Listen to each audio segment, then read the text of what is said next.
मित्रों, हम में से कई लोगों के मन में ये प्रश्न कई बार उठता है कि आज जो हमारी दशा है उसके पीछे का आखिर मूल कारण क्या है।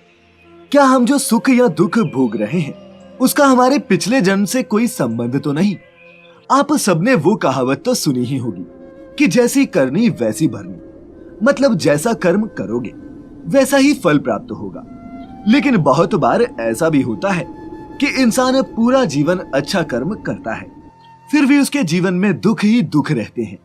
और कई लोग गलत कर्म करके भी काफी खुश रहते हैं। तो क्या उनके द्वारा किए गए कर्मों का फल मिलने का ये सही समय नहीं है? और क्या इन कर्मों का फल उन्हें इस जन्म में मिलेगा भी या नहीं? आज की इस वीडियो में हम इन्हीं कुछ प्रश्नों का उत्तर देने की कोशिश करेंगे। तो नमस्कार और स्वागत है आपका द डिवाइन टेल्स पर एक बार फिर। मित्रों, हिंदू धर्म पुनर्जन्म में अटूट विश्वास रखता है। गीता में इस विषय को गहराई से समझाया भी गया है। इसी ग्रंथ में हिंदू धर्म के कर्म के सिद्धांत का सार लिखा हुआ है, जिससे यह प्रदर्शित होता है कि हिंदू धर्म कर्मवादी धर्म है, भाग्यवादी नहीं। श्री कृष्ण कहते हैं कि वास्तव में संपूर्ण कर्म सब प्रकार की प्रकृति के गुणों द्वारा किए जाते हैं, जो कार्य और कारण की एक श्रृंखला है। महाभारत युद्ध के दौरान भगवान कृष्ण अर्जुन से कहते हैं, हे कुंती नंदन, तेरे और मेरे कई जन्म हो चुके हैं। फर्क सिर्फ इतना है कि मुझे अपने सारे जन्मों की याद है, लेकिन तुझे नहीं। तुझे नहीं याद होने के कारण तेरे लिए ये संसार नया है और तू फिर से आसक्ति पाले बैठा है। कई लोगों को इस बात से शिकायत रहती है कि मैंने तो अपने जीवन में कभी किसी का अहित नहीं किया, तो फिर मेरे साथ गलत क्यों हुआ?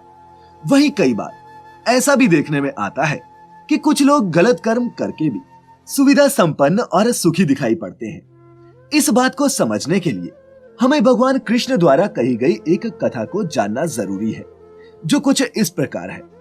महाभारत के युद्ध का 10वां दिन था और भीष्म पितामह बाणों की शैया पर लेटे हुए थे। युद्ध समाप्ति के बाद एक दिन श्री कृष्ण पांडवों सहित भीष्म पितामह से आशीर्वाद लेने पहुंचे। तब भीष्म ने श्री कृष्ण से प्रश्न किया, हे वासुदेव, कृपा करके मुझे बताइए कि मेरे कौन से कर्म का फल है जो मैं 18 दिनों से बाणों की शैया पर पड़ा हुआ हूँ। भीष्म पितामह की बातें सुनकर पहले तो मधुसूदन मुस्कुराए और फिर भीष्म से पूछा, पितामह, क्या आपको अपने पुनर्जन्म से जुड़े कर्मों के बारे में कुछ ज्ञान है? ये सुनकर पितामह बोले, हाँ कृष्ण, मुझे अपने 100 पूर्व जन्मों का ज्ञान है कि मैंने इन 100 जन्मों में कभी भी किसी व्यक्ति का अहित नहीं किया। पितामह की बात सुनकर श्री कृष्ण फिर मुस्कुराए और बोले, पितामह, आपने सही कहा कि 100 जन्मों में आपने कभी भी किसी को कष्ट नहीं दिया, लेकिन 101वें पूर्व जन्म में आज की तरह आपने तब भी राजवंश में जन्म लिया था और अपने पुण्य कर्मों से बार बार राजवंश में जन्म लेते रहे। लेकिन उस जन्म में जब आप युवराज थे, तब एक बार आप शिकार खेलकर जंगल से लौट रहे थे। तभी आपके घोड़े के अग्रभाग पर एक करकैंटा वृक्ष से नीचे आ गिरा। आपने अपने बाण से उसे उठाकर पीठ के पीछे की तरफ फेंक दिया। उस समय वह बेरिया के पेड़ अर्थात एक कांटेदार वृक्ष पर जा गिरा और बेरिया के कांटे उसकी पीठ में धस गए, क्योंकि वो पीठ के बल ही जाकर गिरा था। इस वजह से उस करकैंटा की तड़प तड़प कर मृत्यु हो गई। पर आपके कर्म काफी अच्छे थे, इसीलिए उसके श्राप का असर आप पर नहीं हुआ। किंतु द्रौपदी के चीरहरण के समय आपका मौन रहना आपके उत्तम कर्मों को क्षीण कर गया और उसका श्राप सक्रिय हो गया। आपकी ये दशा उसी शाप का परिणाम है। इस कथा को सुनने के बाद मित्रों, हमें यही समझ में आता है कि कर्म का फल आज नहीं तो कल भुगतना ही पड़ेगा और कर्मों के अनुसार ही जन्म होता है। इसीलिए मित्रों, कर्मों को बहुत सोच समझकर करना चाहिए, क्योंकि क्या पता कब उसका फल हमें किस रूप में मिले। इसके अलावा गरुड़ पुराण में बुरे कर्मों के बारे में बहुत विस्तार से बताया गया है, जो कुछ इस प्रकार है। किसी पुजारी को मारना, दिए हुए वचन को तोड़ना, भ्रूण को नष्ट करना आदि को गरुड़ पुराण में बहुत बड़ा पाप माना जाता है। अगर कोई इंसान ऐसा करता है तो निश्चित तौर पर उसे नरक में सजा पाने के लिए तैयार रहना चाहिए। स्त्री के साथ मारपीट करना या फिर उसे किसी दूसरे तरीके से कष्ट पहुंचाना आपको नरक पहुंचाने के लिए काफी है।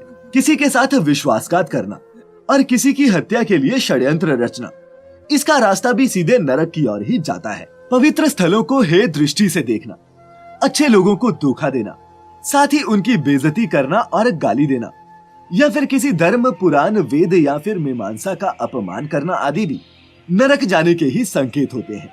जो असहाय और जरूरतमंदों की मदद नहीं करता और कमजोर को सजा देता है या फिर सताता है, वो भी सीधे नरक में ही जाता है। इसके साथ ही अपने जीवन साथी को धोखा देने वाला, शराब की बिक्री करने वाला या फिर जानवरों को अपने लाभ के लिए मारने वाले इंसान को भी नरक में बहुत यातनाएं झेलनी पड़ती हैं। इसीलिए जहां अच्छे कर्म व्यक्ति के जीवन को उन्नति की ओर ले जाते हैं, वहीं बुरे कर्म अवनति की तरफ। गोस्वामी तुलसीदास ने भी रामचरितमानस के माध्यम से ये बताने का प्रयास करते हुए लिखा है कि कर्म प्रदान विश्व रचि राखा, जो जस करही तो तस फल चाखा। अर्थात ये विश्व कर्म प्रदान है, मनुष्य जैसा बोता है वैसा ही काटता है, यानी कि वह जैसे कर्म करेगा उसको फल भी वैसा ही मिलेगा। यहाँ कोई हेराफेरी नहीं होती और ये सीधा सा गणित है। अच्छे कर्म करने पर सुख समृद्धि मिलती है और इसके विपरीत बुरे कर्म करने पर दुख और परेशानियां ही मिलती हैं। ईश्वर के इस संसार में अंतहीन पदार्थ है, पर कर्महीन को कुछ भी नहीं मिल पाता। कर्म के प्रकार। मित्रों, इस विषय को और भी गहनता से समझने के लिए हमें कर्म के प्रकारों को भी जानना होगा, जिनका उल्लेख भगवत गीता में मिलता है। प्रारब्ध, संचित और आगामी। प्रारब्ध कर्म। प्रारब्ध का अर्थ है शुरू किया हुआ, जो कर्म पहले से ही चल रहा है। प्रारब्ध कर्म वह है जिसका परिणाम वर्तमान में आपको प्राप्त हो रहा है। आप इसे परिवर्तित नहीं कर सकते क्योंकि ये पहले से ही घटित हो रहा है। संचित कर्म। संचित कर्म वह कर्म है जिन्हें आप एकत्रित करते हैं, जो हम अपने साथ लेकर आए हैं। संचित कर्म इकट्ठा किए गए वे कर्म होते हैं जिन्हें आध्यात्मिक क्रियाओं जैसे कि ध्यान आदि के द्वारा समाप्त किया जा सकता है। मित्रों, हम अपने संचित कर्मों को प्रार्थना, सेवा और लोगों में प्रेम व आनंद बांटकर भी समाप्त कर सकते हैं। सत्संग सभी प्रकार के नकारात्मक कर्मों के बीजों को नष्ट कर देता है। आगामी कर्म। आगामी का शाब्दिक अर्थ होता है जो अभी नहीं आया है। आगामी कर्म वे कर्म होते हैं जो अभी आपके सामने नहीं है, वे कर्म जो भविष्य में आने वाले हैं।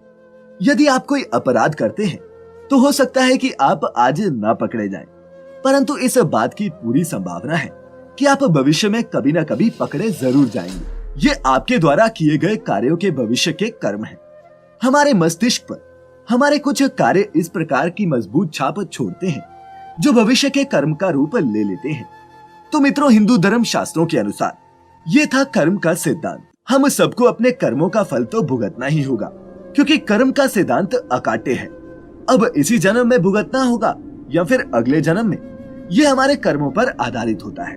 इन सब पहलुओं को देखने के बाद एक बात तो स्पष्ट होती है कि कर्म के बंधन और उसके फल से हम कभी भी मुक्त नहीं हो सकते। इसीलिए कर्मों को काफी सोच समझकर करना चाहिए, क्योंकि वो जन्म जन्मांतर तक हमारे साथ ही रहते हैं। तो मित्रों, उम्मीद करते हैं कि आपको हमारी आज की ये वीडियो पसंद आई होगी। अगर कुछ समझ आया हो तो नीचे कमेंट करके अवश्य बताएं और वीडियो को लाइक करने के साथ साथ अपने मित्रों, रिश्तेदारों के साथ शेयर भी जरूर करें। ऐसी ही और भी धार्मिक और आध्यात्मिक जानकारी के लिए हमारे YouTube channel the divine tales को सब्सक्राइब करना ना भूलें और साथ ही लाइक करें हमारे फेसबुक पेज को भी। फिलहाल आज के लिए इतना ही। अब इजाजत दें। आपका बहुत बहुत शुक्रिया।